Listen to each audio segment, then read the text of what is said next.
Hey everybody, real quick, the normal Wiccan here.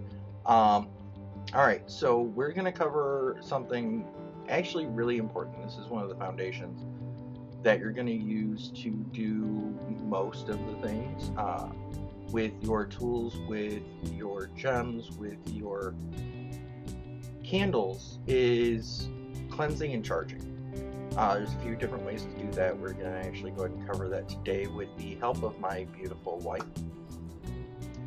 Alright, so the first thing, you want to make sure that you've got all of your tools and everything that you're going to use kind of in one spot. It's a lot easier to cleanse multiple things at once than it is to cleanse one thing. The first thing that we're going to demonstrate here is how to cleanse using incense. As you can see, she's taken the athame, she's running it through the incense. The whole point of it is she's using a cleansing incense. In this individual instance, we're using frankincense. You can use sandalwood, you can use sage, all of those work great. She's taken it, she's passing it through the smoke, every part of it, making sure she gets the handle, making sure she gets the blade. The point is to neutralize that negative energy.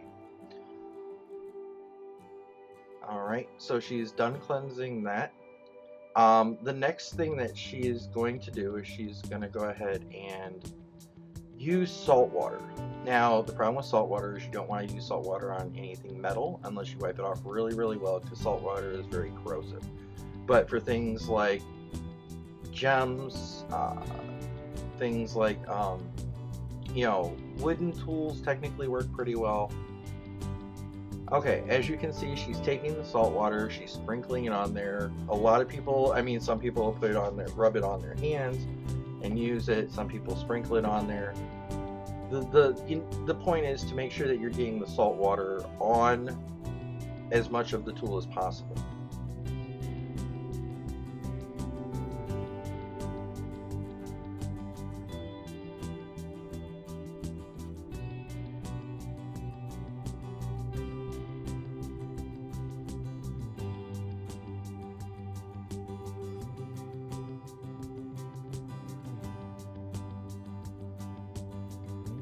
Another great variation that you can do is with gems, especially this works the best, is fill up a bucket or a bowl of water and then just cover the gems in there for an extended period of time, a day or two, however.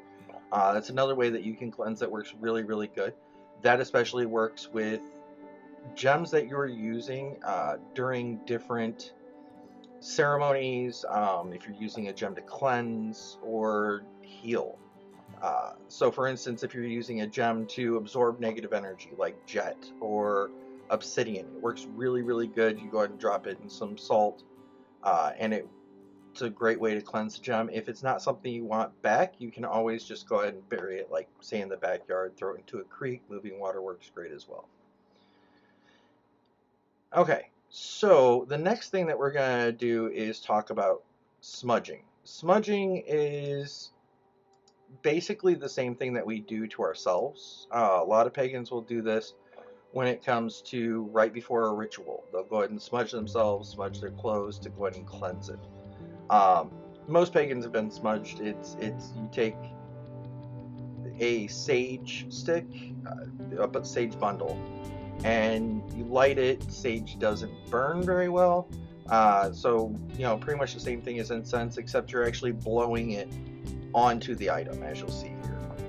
Okay, so she takes her candle, green candle for prosperity in this particular instance, and she's taking it and she's blowing the sage smoke onto the candle. This is a little bit more active than just using incense. It's a very, very good way to neutralize negative energy. Definitely recommend it.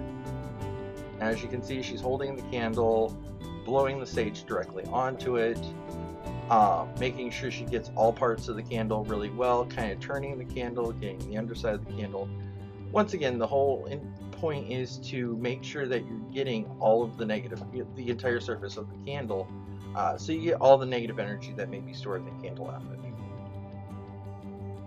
Okay, so next we're going to go ahead and anoint or imbue the objects with the energy.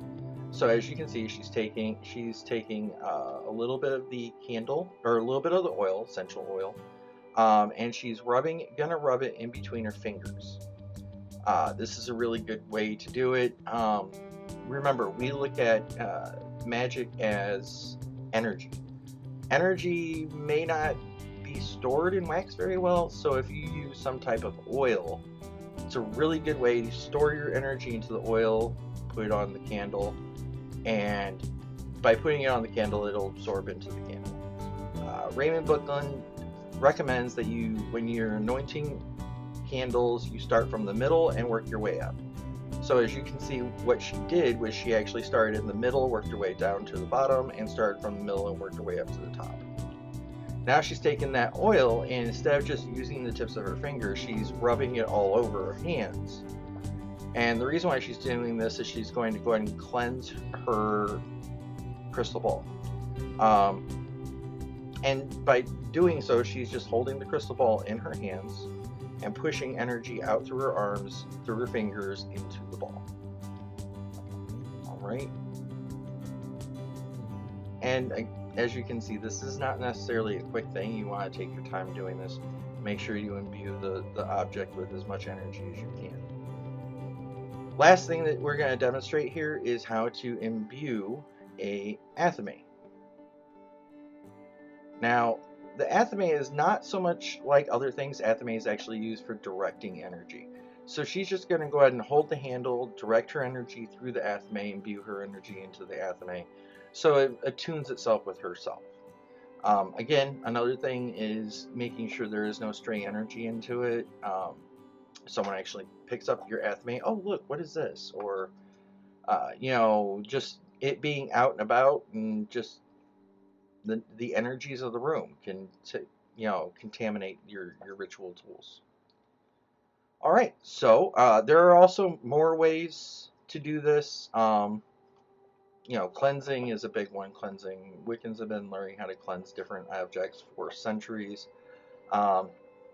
Just make sure that when you're doing it, you cleanse all the negative energy out of it. May not even be negative energy. My wife and I do not do well with each other's tools. So, like, I don't touch her tools, she doesn't touch my tools, and when I do touch her tools, or vice versa, I have to re-cleanse it, because her energy and my energy, where it works really great in a relationship, when it comes to our ritual tools, not so much. Alright, so once again, this is the normal Wiccan. Thank you for watching. I hope you enjoyed it. I hope you found it informative, and you have a great day.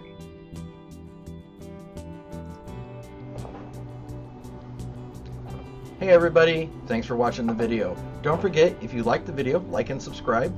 Also, you can donate to my Patreon. All Patreon donations will go towards delivering you new and more interesting content. One last thing, if you had any questions about the content of this video, do not forget to ask those questions in the comments. I will do my absolute best to get back to you in a timely manner, and you, as always, have a great day and blessed be.